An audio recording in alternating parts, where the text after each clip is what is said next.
como vocês vão ver aqui nesse cronograma, a gente teria a prova, né, na verdade, antes e tudo mais.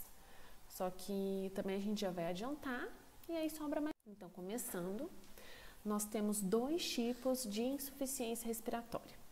A primeira, que é a tipo 1, é a hipoxêmica, e a que a gente chama de tipo 2 é a hipercapnica. Essa diferenciação eu consigo pela gasometria arterial e vai ser muito importante para nos guiar a um diagnóstico mais específico.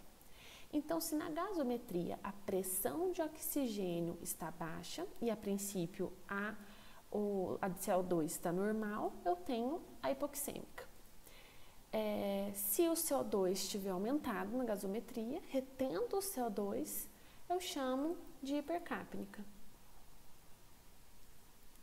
Já vou explicar os exemplos aqui. Então, essa parte de cima é a hipoxêmica, a parte de baixo é a hipercapnica. Então, na hipoxêmica, a troca vai estar prejudicada.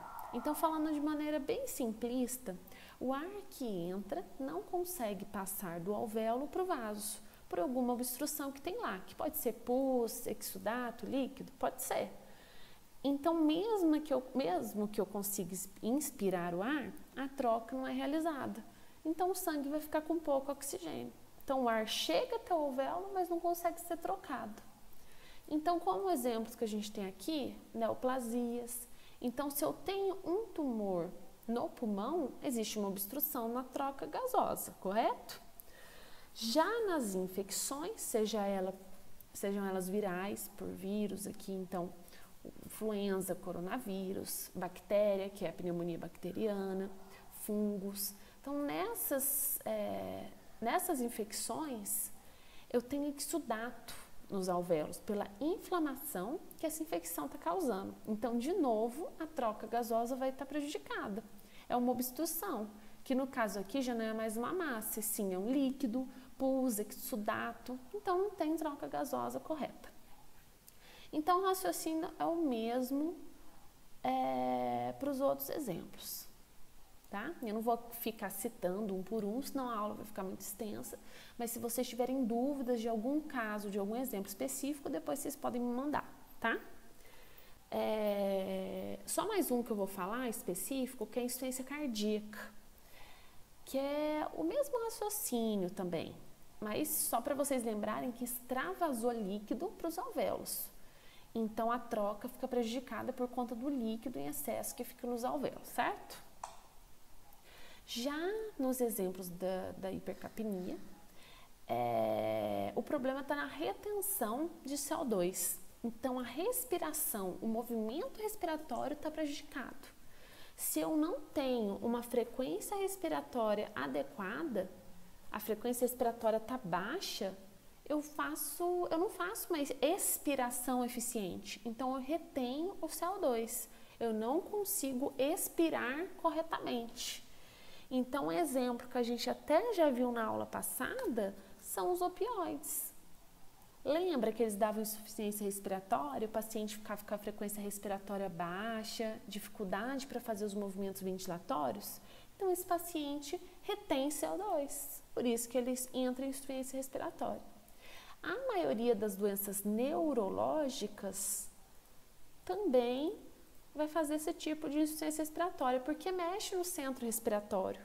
Então, é um grupo importante de insuficiência respiratória hipercapnica. Então, o raciocínio é bem diferente de um grupo para o outro, certo? Então, vamos seguir. Quando chega um paciente em insuficiência respiratória, é muito importante a gente coletar a história com o paciente ou com o familiar, se esse paciente estiver impossibilitado de contar a história pra gente. Por exemplo, saber se é tabagista, porque tem maior chance de ter uma neoplasia, né? O pulmão já é mais estragado. Se tem história de asma, porque já é um diagnóstico a se pensar. Se estava com febre, porque se estava com febre a gente já pensa em quadros mais infecciosos, sejam eles virais ou bacterianos. Então, a história, a anamnese é muito importante para o quadro, para a gente saber o diagnóstico. A anamnese pode ser feita com o paciente ou mesmo com o familiar que estiver acompanhando, se tiver acompanhante, né? E assim a gente vai elaborando uma hipótese diagnóstica para o caso. Já no exame físico, a gente consegue identificar alguns sinais e sintomas importantes. Então, nós vamos perceber que o paciente vai apresentar alteração da frequência respiratória. Como a gente já viu nos exemplos, pode ter uma taquipneia, que é o aumento da frequência respiratória, que acontece nas infecções virais, seja no COVID ou numa infecção bacteriana. Ou bradipneia, numa intoxicação por opioide, por exemplo. A gente também vai perceber que o paciente vai usar muita musculatura acessória, que é quando a gente tem retração da musculatura pelo esforço que o paciente está fazendo para respirar. Só que esse esforço cansa, viu? Cansa o paciente. E ele começa a fadigar. E aí vai parando de respirar por conta da fadiga respiratória. Então, é um sinal muito importante de insuficiência respiratória. Tem que agir logo.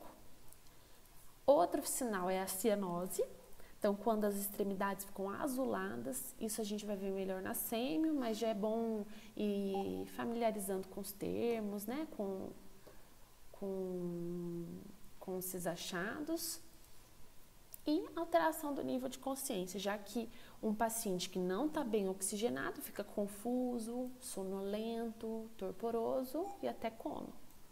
Então, é assim que a gente vai encontrar esse paciente. E o que a gente